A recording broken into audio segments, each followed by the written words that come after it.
ഷാജഹാന്റെ മുംതാസ് മഹലിന്റെ കഥ അത് കേൾക്കാത്തവരാരും ഉണ്ടാവില്ല. താജ്മഹൽ ഉണ്ടാക്കിയത്. എന്നാൽ എത്ര പേർക്കറിയാം ഈ മുംതാസ് ഷാജഹാനോടൊപ്പം യാത്ര ചെയ്തതിന് ശേഷം എവിടെയാണ് മരണപ്പെട്ടതെന്നുള്ളത്? മധ്യപ്രദേശിലെ ബുർഹാൻപൂരിലാണ്.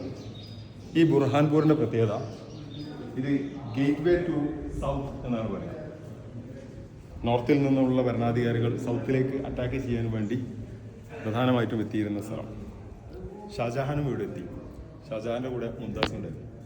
മുംതാസ് അവരുടെ 14ാമത്തെ പ്രസവത്തിൽ മരണപ്പെട്ടത് ഈ സിറ്റിയിൽ വെച്ചിട്ടാണ്. ഈ വലിയൊരു സിറ്റിയായിരുന്നു. അതിൻ്റെ ഏറ്റവും വലിയ മലയുടെ മുകളിലാണ് ഇപ്പോൾ ഞാൻ നിൽക്കുന്നത്. ഇതൊരു കോട്ടയാണ്. ഈ കോട്ടക്കുള്ളിലൊരു പള്ളിയുണ്ട്. കാര്യമായിട്ട് ആരും ശ്രദ്ധിക്കപ്പെടാതെ പോകുന്ന ഒരു ടൂറിസ്റ്റ് ആർക്കിയോളജിക്കൽ ഹിസ്റ്റോറിക്കൽ ഡെസ്റ്റിനേഷനാണ് ബുർഹാൻപൂരിലെ ഈ അസിഗർ എന്ന ഫോർട്ടും അതിൻ്റെ ഉള്ളിലുള്ള പള്ളിയും. ഇനി ഒരുപാട് കാഴ്ചകൾ നമുക്ക് കാണാനുണ്ട്. ഇത് നമ്മളുടെ ടൂർ ലീഡർ, നമ്മുടെ സ്വന്തം ഫർമീസ് ഭായി ആണ് നമ്മളവിടെ എത്തിച്ചത്. എന്താണ് കണ്ടിട്ട് തോന്നുന്നത്? എന്നൊരു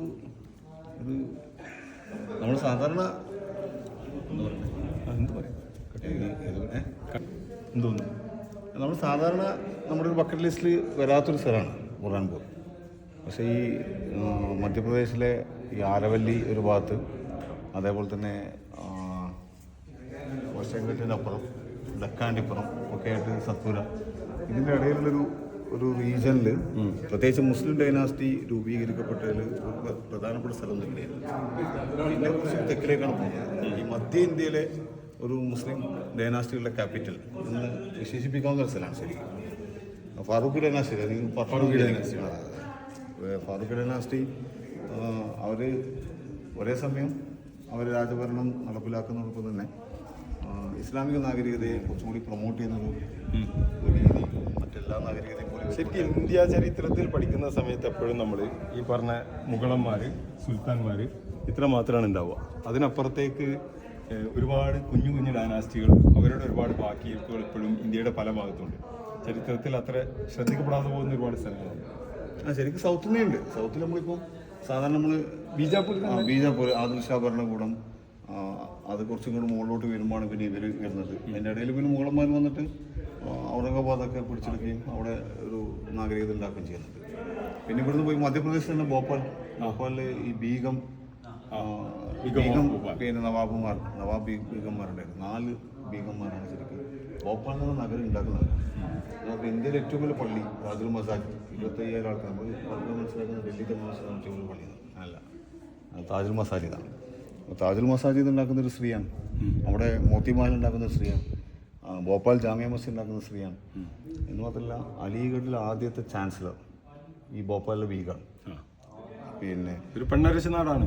അതെ. പിന്നെ അവിടെ നമ്മൾ ഈ ആവാദ് നവാബുമാർ നമ്മുടെ ഈ ഡൽഹി സംസ്ഥാനത്തെ പോലെ പഠിക്കുന്ന ഒരു സ്ഥലമാണ്. പക്ഷേ ഈ ആവാദ് നവാബുമാരുടെ തൊട്ടടുത്ത് ഷർക്കി ഭരണകൂടമുണ്ട്. പിന്നെ ഒരു ഏകദേശം ഒരു 4-6 ഭരണാധികാരികളുണ്ട്.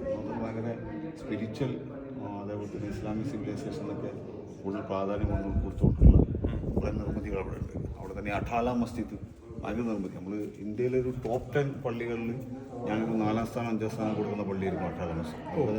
അത്രയും ബ്യൂട്ടിഫുൾ. പിന്നെ അവിടെ തന്നെ അഠാല പോലെ തന്നെ ഒരു പ്രധാനപ്പെട്ട സ്ഥലമാണ് മറ്റേ അവിടെ ജാമിയ മസ്ജിദ്. നമുക്ക് ഇവിടെയുണ്ട് ജാമിയ മസ്ജിദ്. ജാമിയ മസ്ജിദ് എന്നുള്ളത് അവിടുത്തെ ഒരു ബിഗ് മസ്ജിദ് എന്നുള്ള അർത്ഥത്തിൽ ബഡി മസ്ജിദ് എന്ന അർത്ഥത്തിൽ പറയുന്നത്. ഏതായാലും എനിക്ക് തോന്നുന്നത് നമ്മൾ പൊതുവെ പോപ്പുലർ ബക്കറ്റ് ലിസ്റ്റ് അല്ലെങ്കിൽ പോപ്പുലറായിട്ട് പറയുന്ന ഡെസ്റ്റിനേഷൻ അപ്പുറം നമ്മൾ ഒന്നുകൂടിയും സൂക്ഷ്മമായിട്ട് ഇറങ്ങിയിട്ടുണ്ടെങ്കിൽ ഇന്ത്യ എന്ന് പറഞ്ഞിട്ടുണ്ടെങ്കിൽ ഒരു വല്ലാത്തൊരു ലോകം എന്ന് പറയാം. വീണ്ടും ഒരുപാട് സ്ഥലങ്ങൾ നമ്മൾ കാണാൻ പോകുന്നുണ്ട്. വീണ്ടും കാണാം. ഫർമീസ് ഭായിയോടൊപ്പം.